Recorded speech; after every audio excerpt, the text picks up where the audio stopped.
Okay. It's good to see you, and it's great that we're here talking about unconscious bias and how it's impacting sport. Perhaps before we get into that, we can introduce ourselves. Good idea. Shall I start? You start. Okay.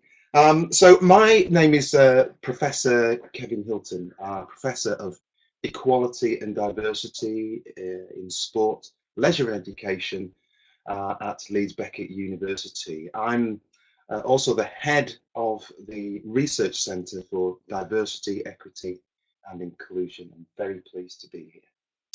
Hello, I'm AJ Rankin-Wright. I'm a researcher in the sport coaching team at Leeds Beckett University. So I'm a member of the university's Research and Enterprise Centre for Sport Coaching and Physical Education, which is called SCOPE, and also the Research Centre for Diversity, Equity and Inclusion, the DEI. So I'm involved with a number of research projects and consultancy work in collaboration with researchers and practitioners from a range of national and international sport organisations. And we work mainly to inform and improve equality policy and practice and sport coaching development and education. So in particular, my research focuses on racial and gender equality, diversity related to sport coaching, sport leadership in organisations, and also the delivery of coach education and development. In relation to this this webinar, we want to talk about unconscious bias, but it's important to start off with a little bit of a preamble, because so while it's common knowledge that race is a fault line in sport and racism is a continuing problem across sport and society, it's also a popular view that sport is what we call a meritocracy, that it's equal opportunity. It's all about sport for all. And this meritocracy continues to work to find and promote the best leaders from the grassroots to the highest offices. However, when we look at the evidence, what isn't in doubt is the lack of black leaders and coaches making their way through the players' pipeline to become the next generation of coaches, leaders, senior administrators and board members and so on. So the debate continues. There persists this desperation without inspiration from key stakeholders in sport to fully engage these issues, why these issues are actually happening. It suggests that bias is not only a problem for sport, but sport does have a significant role in maintaining these racial or racialized problems.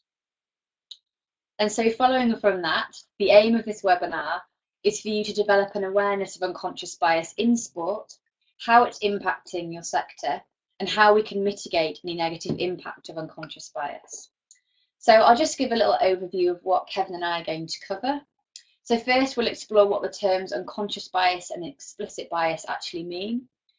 We're going to cover some examples of unconscious bias in sport with a particular focus on racial equality in sport, which is our research here, so including the recruitment and development of coaches, then the invisibility of diverse leadership on boards. We'll talk briefly about some strategies to mitigate the negative impacts of unconscious bias using some case study examples. And in the final part of the webinar, we will answer some of the Sport and Recreation Alliance member questions that you have sent in. And we'll finish with providing you with some key take-home messages for your organisation. Okay, so firstly, what is unconscious bias? So the Equality Challenge Unit in their 2013 Unconscious Bias Training Pack defined unconscious bias as a bias of which we are not in conscious control. It is a bias that happens automatically and is triggered by our brain, making quick judgments and assessments of people and situations. And this is influenced by our background, our cultural environment, and personal experiences. So everyone likes to think that they're open-minded and objective, but the reality is that everybody has biases. We all have perceptions that influence our attitudes, our behaviour and decisions that we may not be consciously aware of. So although we all like to think we're open-minded and objective, research shows consistently across all social groups that this is not the case. So we are heavily influenced in ways that are completely hidden from our conscious mind in how we view and evaluate both others, but also ourselves. Yeah. Yeah. And unconscious bias is about how we process information quickly and efficiently based on our assumptions and experiences. So it can involve mental shortcuts. So we use instinct rather than rational thinking and analysis. So, for example, when we meet people, we make snatch judgments and we categorize them based on visible categories. And these could include gender, race, age, but also less visible categories such as accent, sexual orientation, religion, and so on. Mm. And we might favour people based on these categories, deciding whether they are part of an in group or an out group. So we have both a positive bias towards our in group and a negative bias towards an out group. We're often familiar with members of our in group. We feel on firm ground when judging their excellence and trustworthiness. Our in group tend to be the group we'd like to belong to. So understandably, this is often the group that is currently in power. So it's not surprising that women can be biased against other women, and people from Black and minority ethnic groups may be biased against other people from the same Black and minority ethnic groups. And so crucially, this means that when we make a decision about a player or an athlete or a colleague or a leader, for example, who gets selected for a team or elected to a board, we may be adding our own unconscious biases to that decision. So recruiting from the widest pool of talent in sport is not possible if unconscious bias is narrowing down the field.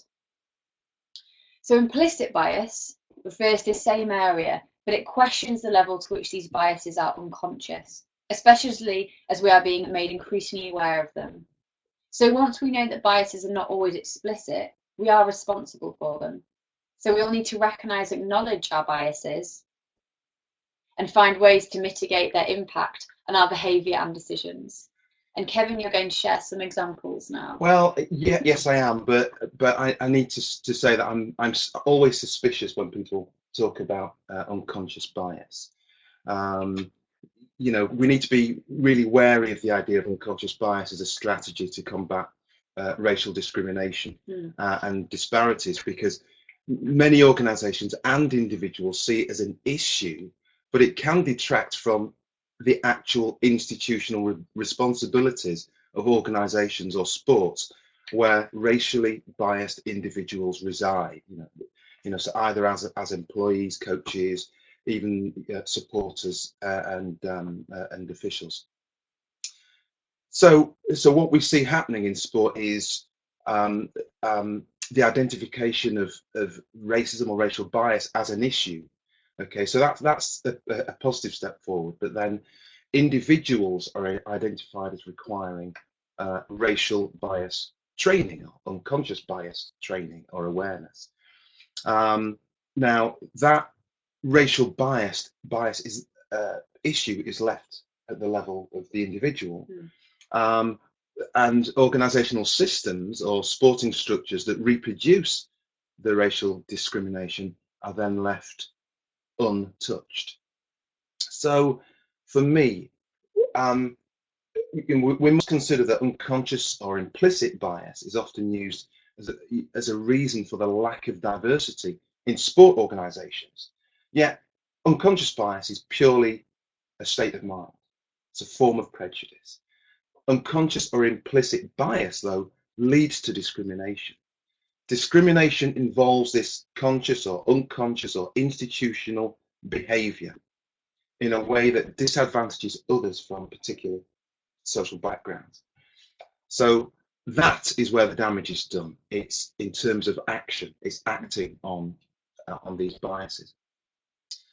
And of course, discrimination itself has been described as affecting access or the way people are treated, which individually or in concert with a range of other unconscionable experiences can trigger exclusions from networks, jobs, and professions.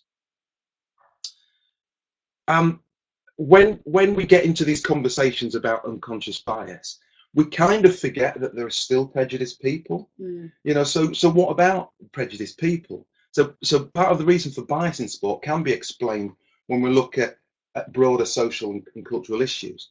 So in the UK, the British Social Attitudes Survey shows that 3 in 10 people are willing to describe themselves as a little or very racially prejudiced. So these statistics chart a trend over 30 years that's remained relatively stable. So further, unconscious bias work doesn't take into account prejudiced people who do not admit to harbouring racial bias, but then act upon them. So when I did some research with Stefan Lawrence at Solent University last year, we examined the actions of NBA franchise owner Donald Sterling, who could be described as operating with an implicit or aversive racial bias, because he consciously held racist views that he only shared in private, or as we described it, in the backstage. So Sterling's backstage racism illustrated how the performance of an inclusive rhetoric in the front stage of sport, so in public, can be practiced at the same time as a backstage racially biased disposition. So for me, we should always base our assessment of diversity in sport on evidence, not just rhetoric. And we also need to consider how this bias is maintained. And there's been some really interesting research by Gertner and Dovidio over the years, where they've argued that that cognitive, motivational, and socio-cultural processes lead to dispositions to race and negative perceptions of the racialized other that are very everyday and very unspectacular. So if we think about the cognitive processes, it goes back to what you were saying about in-groups and out-groups. Yeah, how individuals see themselves in relation to others, and the significance of these differences can cause a defense of that positive image of the in-group to the detriment of the exclusion of those who are in the out-group. And these have implications for how we socially interact, service provision, facility provision, and also things like recruitment and selection processes. Off the back of this, it offers a lot of insights into the value of diverse workforces, where it's found that people with different social biographies can experience the same interaction in completely different ways. It also has serious implications for the legitimation of leadership, which again is what you were hinting at earlier, and followership. So what does a leader look like? Who is an effective leader? Who is a knowledgeable leader? Think about the instant images that come into your mind, because that might help to give you a sense of how you might be biased towards particular types or prototypes of leaders. Now, Gertner and Dovidio talks about the cognitive, but he also talks about the motivational processes that maintain racial biases. And these might reflect a group or an individual's desire to maintain the status that they have in organizations or in sporting cultures, to keep their positions of influence. And what they do is they produce these dominant forms of working that reproduce these, what we describe as racial hierarchies in our research. So a defense of racial hierarchies can occur consciously or unconsciously. And that's the important thing here. Yet the racial or social processes that lead to these hierarchies can occur through racial bias, being allowed to fester and remain unchecked. Smith and Hattery actually suggest that a culture of white privilege is defended in sport governance and institutions, ultimately doing the work of maintaining these status groups, structures, customs, practices, and so on. The hierarchy of priorities in sport organisations often leave equality and diversity and specific issues of race and other issues around protected characteristics relegated until the key priorities of participation and performance and medals have been satisfied.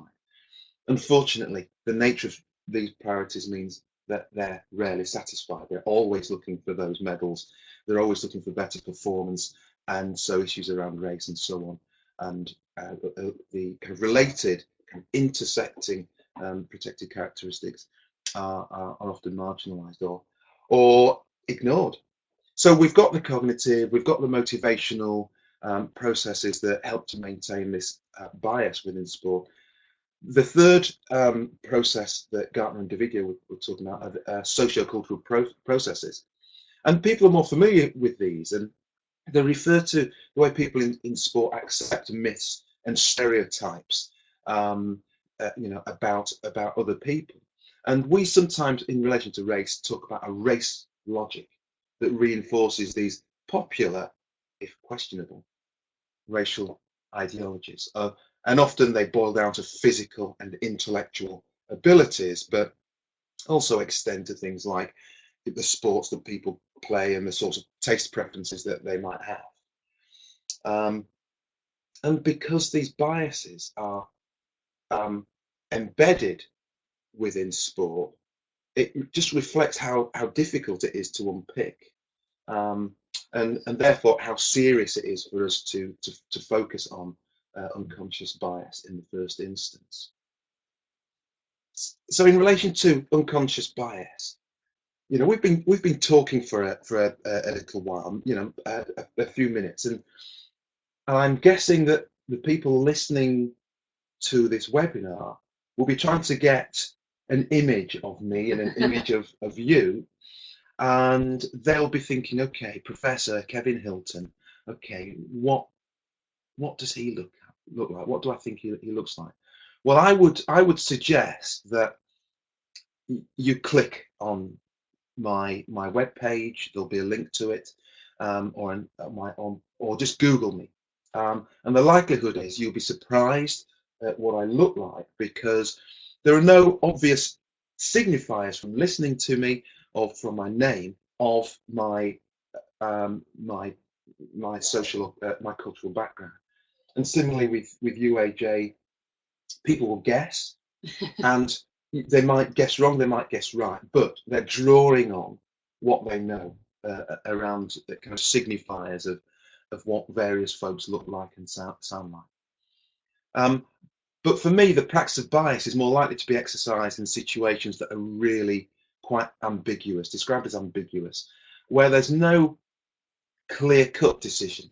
And in these moments, racial bias can be exercised without fear of recrimination for what might seem for many are, very enlightened actors, professionals around us in sport, as their unconscious or implicit bias affect some racially troubling decisions.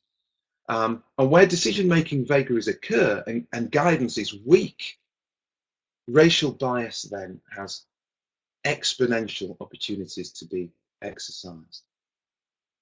Now, the harmful effects of such behaviours are often manifest as a result of an aggregate of such acts. So a lack of black and minoritized ethnic leaders, coaches, board members, officials, participants or spectators is not purely the result of one incident of racial bias, though racial bias has a significant part to play in reinforcing racial disparities. Now, our research here at Leeds Beckett shows that although the diversity of coaches, if we take coaches as a case study, within the UK context may be slowly improving, actually the institutional systems within sport coaching organisations continue to subordinate coaches from underrepresented groups.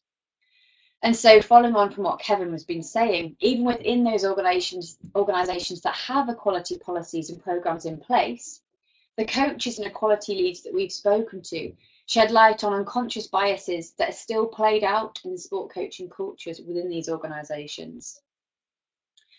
So the coaches' experiences demonstrated for us that the processes of inclusion and exclusion operate implicitly through these routine and normalised practices. But these institutional inequities can be highly ambiguous and seemingly invisible to those most implicated. And so as a result, they're often easily dismissed or they're quite difficult to prove. So the following quotes from coaches from different sports in the UK reflecting on their experiences of coach education and development, highlight the impact of unconscious biases within sport coaching. So I'll share some of those quotes with you. So when talking about her coach education course, Seema said, "It was almost like the tutors already had an image of me before they even got to know whether or not I would be a great coach or wouldn't be a great coach." Another coach talked about the biases from referees when his team were playing. And he said, "I mean, I'm black, I'm 6'4". As far as the referees are concerned, I behave in a certain way. And I wasn't having it because I really knew the stigma that they already thought. This inner city ghetto team is coming down. So we used to travel smart in a van and we would get our uniforms. And yet, from the first whistle, I would feel you're only doing that or talking to me that way because you believe I'm this type of person." Mm.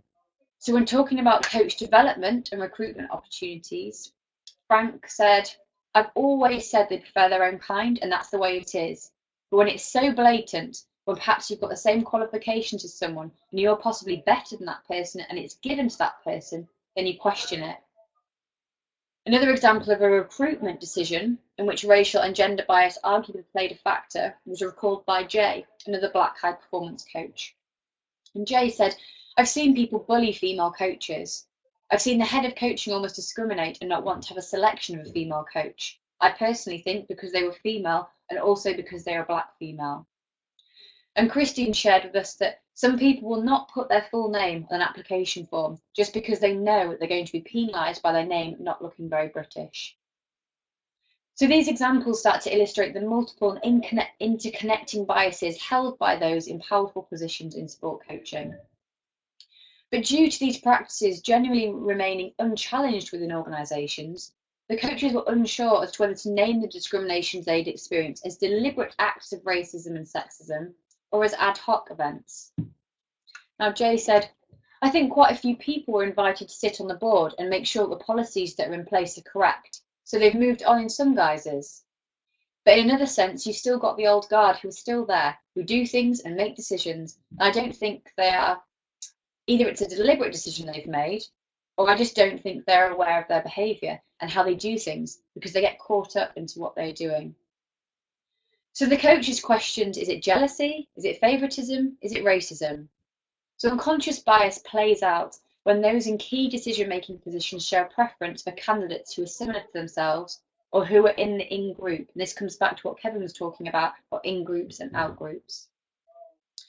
So one coach who defined himself as a British Pakistani coach had experienced this, and he explained, "Having been involved in the system, I know there are people there in certain positions who have been there for a number of years and probably will be there for a number of years.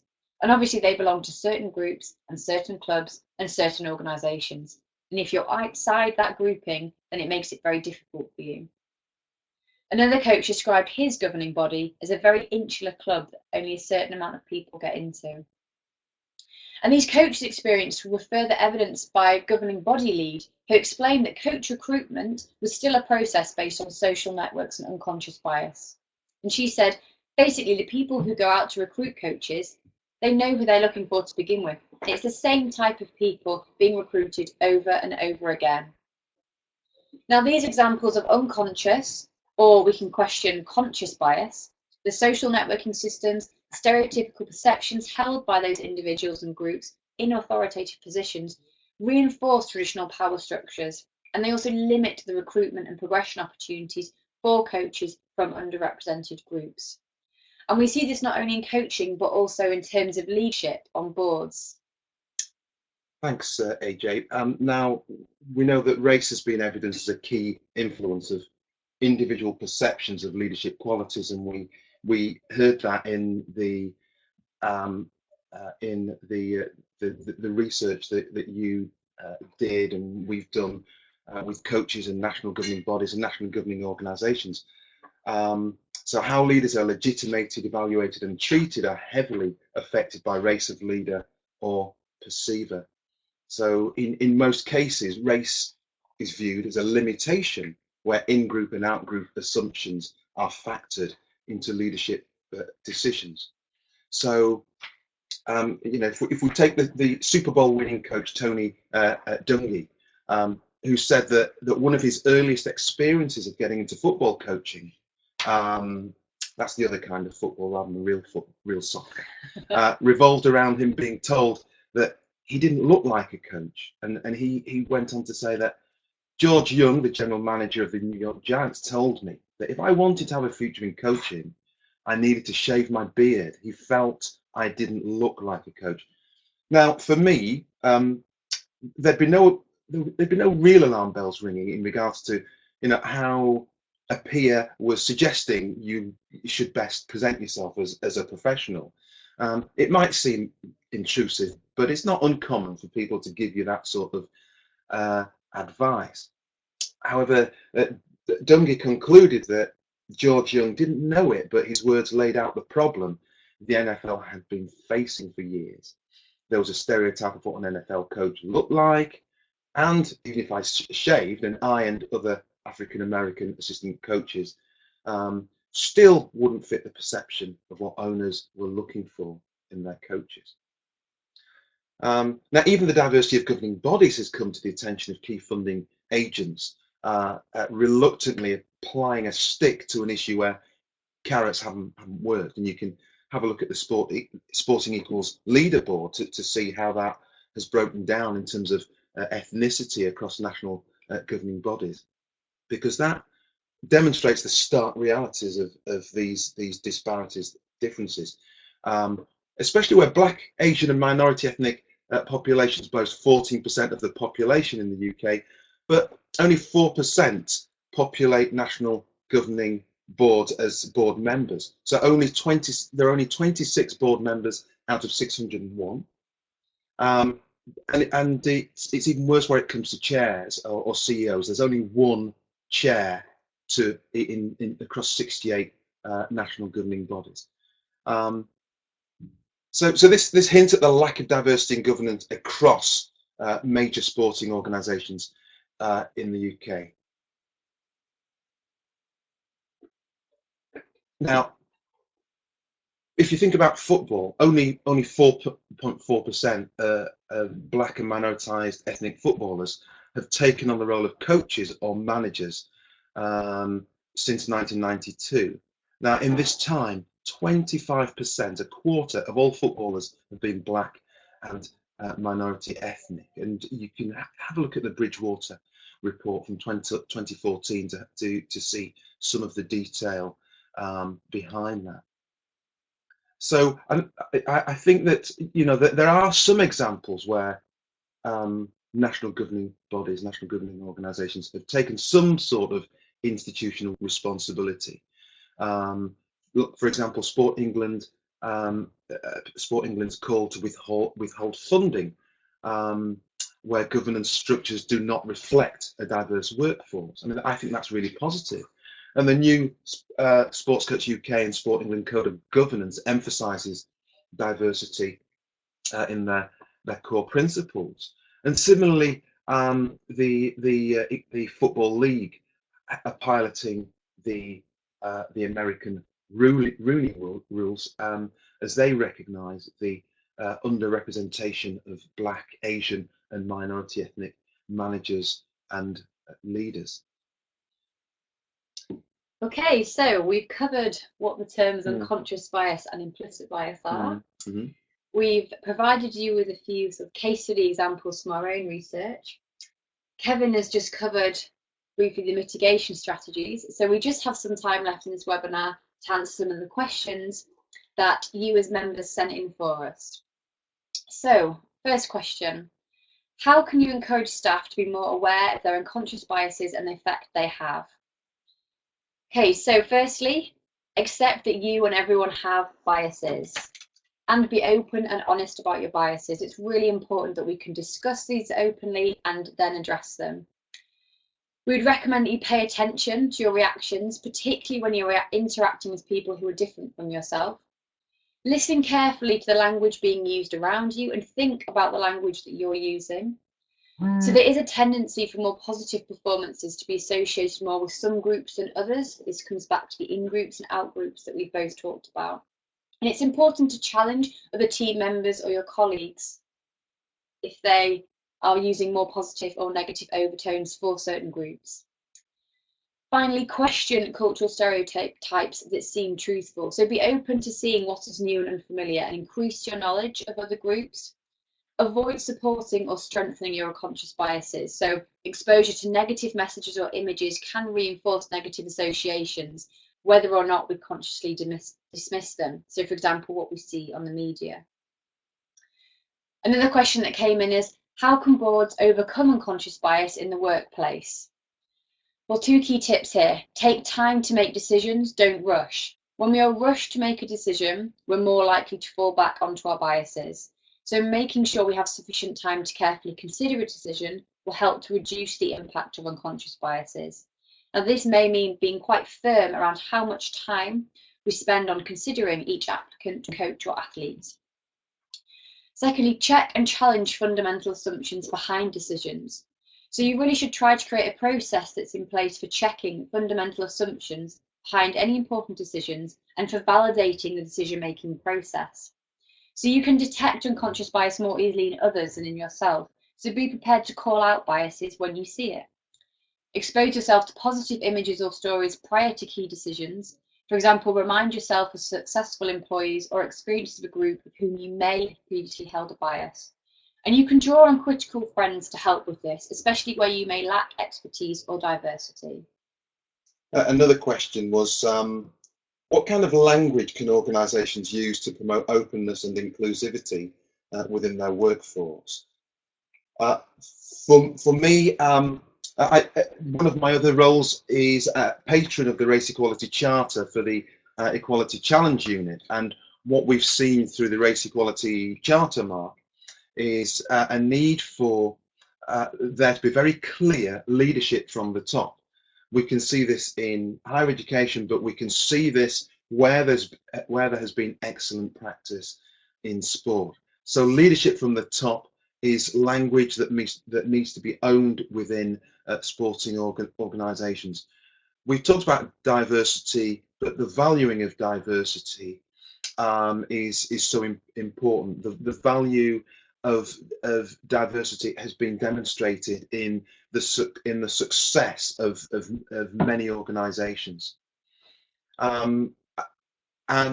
What's the nature of change? Well, change now should be a mantra for all of us, rather than minor, incremental, superficial changes. We need to be looking at what we can do now to move forward. And we hinted at the next aspect of a discourse around unconscious bias through some of the research that was shared. And it's so important that there's transparency around systems, for example, around recruitment, selection, progression, even grievance, representativeness.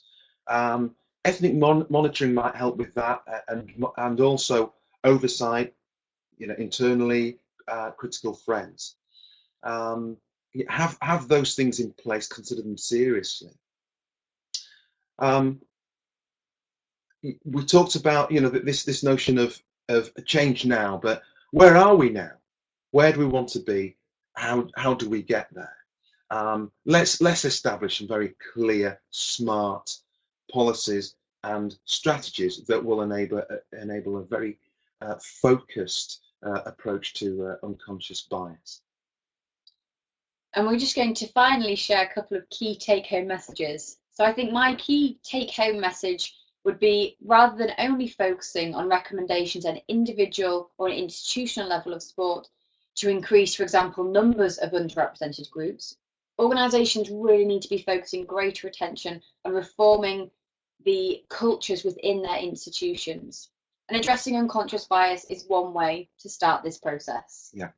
Yeah, I think a robust overview of sport and unconscious bias should acknowledge how the influence of the external environment. So, the reality is that we all have lives outside of sport, but we bring issues into sport. So we need to understand what some of the broader social, political, cultural context is, and how that is reinforced in the sport that we play in our institutional cultures, and how that's reflected in individual behaviours. because this can inform our diversity strategies and any anti-racism activities. So strategies that make these connections may offer a practical frame just to explain why racialized behaviours occur, how they're maintained, and more importantly, how they might be resisted. So think of the STEEP model that Davidio thought up in 1993, STEEP. These are some things that we should think about: structural support, training, education, experience, and personal commitment. So that the structural support ensures this leadership from the top, ensures that institutional resources are engaged at the highest levels to ensure that strong leadership is demonstrated. To avoid the effects of racism in an organisation, it's crucial to implement training and education to identify and combat this subtle discrimination. And Davidio goes on to point out that interracial contact can seem to be awkward and strained, where people avoid, their unconscious or implicit bias forces them to avoid contact with others who are perhaps in outgroups. Yeah. So a way to challenge this state of affairs is to ensure frequent cross-cultural experiences. So that's the second E. Across organisations, and especially at the higher levels where there's poor representation. Now, just as important as institutional commitment is the need for individuals to acknowledge their own personal commitment. So they're part of the solution rather than part of the problem. And as I said earlier, we should base our assessment of diversity in sport on evidence, not rhetoric. So I think that draws us to the end of this webinar. It's been brilliant to catch up with you again, AJ, because we continue coming together and working together with our research, and we don't get as many opportunities to sit and share like this. So thank you very much for making the time to keep this old professor company. No, thank you very much. I hope that the messages we've shared and the research we've been able to share is helpful for the Sport and Recreation Alliance members. So thank you very much, everyone.